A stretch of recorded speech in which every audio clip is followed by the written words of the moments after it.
শুধু সুরের জন্যেই অমরত্ব পেতে পারতেন হেমন্ত মুখোপাধ্যায়। হেমন্ত মুখোপাধ্যায় নামটা শুনলে কানে বাজে এক জলদ গম্ভীর কণ্ঠ। সিংহভাগ মানুষের কাছে যার পরিচয় একজন বাণিজ্যিক ছবির গায়ক এবং প্রথিতযশা রবীন্দ্রসঙ্গীত শিল্পী হিসেবে। মাঝে মাঝে মনে হয় তার ওই কণ্ঠই বোধহয় তাঁর সবথেকে বেশি ক্ষতি করেছে। অন্তত সুরকার হেমন্ত গায়ক হেমন্তকে দোষারোপ করতেই পারেন, কারণ গায়ক হেমন্তর কাছে অনেকটাই চাপা পড়ে গেছেন সুরকার হেমন্ত। অথচ শুধু সুরের জন্যই তিনি অমরত্ব পেতে পারতেন। 1947 সালে বাংলা ছবি অভিযাত্রীতে সুরকার হিসেবে আত্মপ্রকাশ। আনন্দমঠ তার সুরকার হিসেবে প্রথম হিন্দি ছবি। 1954 সালের ছবি নাগিনে সুর করে জীবনের একমাত্র ফিল্মফেয়ার বেস্ট মিউজিক ডিরেক্টরের পুরস্কার পেয়েছিলেন। লতা মঙ্গেশকর এর কণ্ঠে এই ছবির গান মন ডোলে মেরা তান ডোলে আজও সঙ্গীতপ্রেমী ভারতবাসীর মনকে দোলা দেয়। হেমন্ত মুখার্জি নিজেই জানিয়েছিলেন শাস্ত্রীয় সঙ্গীতের প্রথাগত শিক্ষা তার ছিল না, অথচ তাঁর সুর শুনে কখনো তেমন মনে হয়নি। তার থেকে শাস্ত্রীয় সঙ্গীতে অনেক বেশি পণ্ডিত মানুষ এই দেশে ছিলেন এবং আছেন, কিন্তু হেমন্তের সুর শুনে মনে হয় পাণ্ডিত্যের থেকে মেধার প্রয়োগ করাটাই অনেক বেশি আন্তরিক। যেন কোনো বিষয়কে মাথায় রাখার থেকেও হৃদয়ে স্থান দেওয়া বেশি জরুরি। তাঁর সুর ছিল তার গানের মতোই সোজা সাপটা, পাণ্ডিত্য জাহির করার কোনো চেষ্টা নেই, একেবারে সহজিয়া সুর, যা কানের ভেতর দিয়ে মরমে ঠিক পৌঁছে যায়। তার চেয়েও বড় কথা, যার জন্য সুর করা, তার উপযোগী করে গানটা তৈরি করা।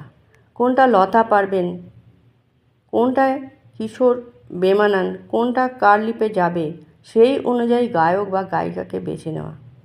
একটা তীক্ষ্ণ অন্তর্দৃষ্টি না থাকলে তা সম্ভব নয়। বাংলার সুরের হাতেখড়ি অভিযাত্রীতে হলেও প্রথম বড় মাপের সাফল্য এনে দিল সাবমোচন ছবিতে, যখন তিনি মুম্বাইয়ে বেশি থাকতেন। সেখানে তখন ব্যস্ততা চরমে। ছবিটাতে সুর করার জন্য খুব বেশি সময় পাচ্ছিলেন না।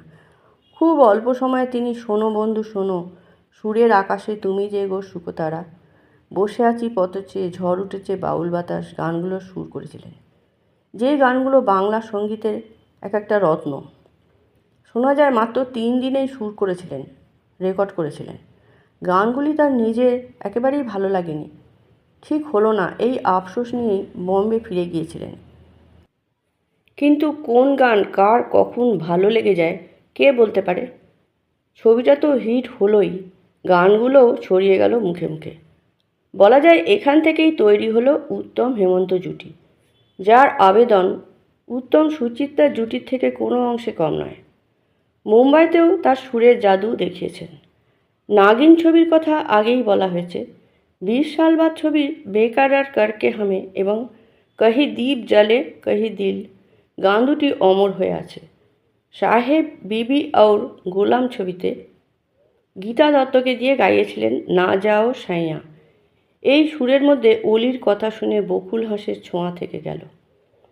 এই রাত তোমার আমার, এর সরাসরি হিন্দি অনুবাদ করলেন কোহরা ছবিতে ইয়ে নয়ন ডারে ডারে। খামোশি ছবিতে ও শাম কুছ আজিব থিতে একদম নতুনভাবে কিশোর কুমারকে পাওয়া যায়। এই ছবির আরেকটি গান তুম পুকার লো শুনলে মনে হয় এত সহজভাবেও গান গাওয়া যায়। অকারণ কালোয়াতি নয়, গলার কেরামতি নয়, সুরের ঢেউ খেলানো নয়, যেন আলতো সুরে সবুজ ঘাসের ওপর হেঁটে যাওয়া। বাংলা গানের কথা বললে পুজোর গান আসবেই। কিশোর কুমারের কণ্ঠে কালজয়ী আমার পূজার ফুল হেমন্তের এক অমর সৃষ্টি। সেখানেও সেই সহজিয়া সুরের স্পর্শ এতটাই কালজয়ী, এই গানটা এখনও পুজো প্যান্ডেলে বাজে। এই গানটা ছাড়া বাঙালির পুজো এক প্রকার অসম্পূর্ণ। অনেকেই বলতে পারেন কিশোর লতার গান তো তাদের নিজেদের গুণেই জনপ্রিয় হয়, তার পেছনে সুরকারদের কৃতিত্ব কোথায়? কিন্তু তথাকথিত বিখ্যাত নন এমন অনেকে হেমন্ত সুর করা একটি বা দুটি গানের জন্যই স্মরণীয় হয়ে আছেন। কয়েকটা উদাহরণ তুলে ধরা যাক। অমরিক সিং অরোরার কথা বললেই মনে পড়ে রূপসী দোহাই তোমার। হৈমন্তী শুক্লা বললেই অনেকের মনে ভেসে উঠবে ওগো বৃষ্টি আমার চোখের পাতা ছুঁয়ো না।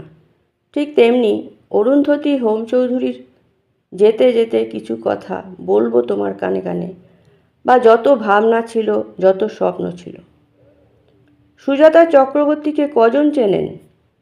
কিন্তু তার গাওয়া ভুল সবই ভুল যেন অমরত্ব পেয়ে গেছে।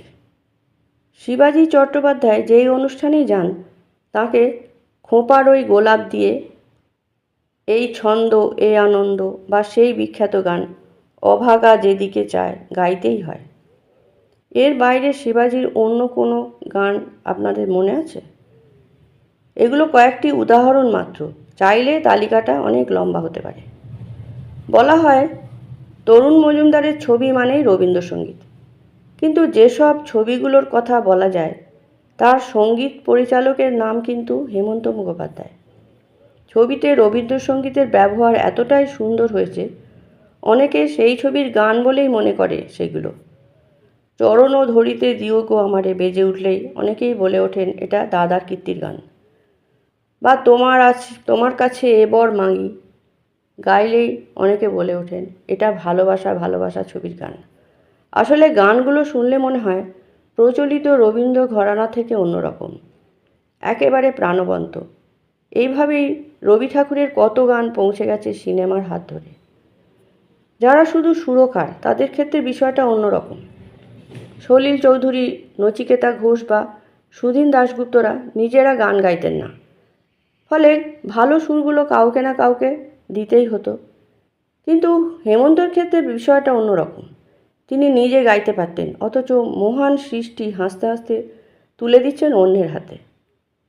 একই ছবিতে তিনি গেয়েছেন তুম পুকার লো, সেই ছবিতে সেরা গানটা ও শাম কুচ আজিব থি তুলে দিয়েছেন কিশোর কুমারের কণ্ঠে।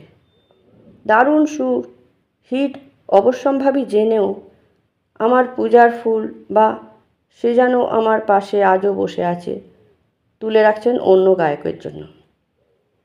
নিজের গান গাইতে গেলে দরাজ কণ্ঠ লাগে, কিন্তু নিজে দুরন্ত কণ্ঠের অধিকারী হয়েও সেরা সুরটা অন্যকে তুলে দিতে দরাজ হৃদয় লাগে।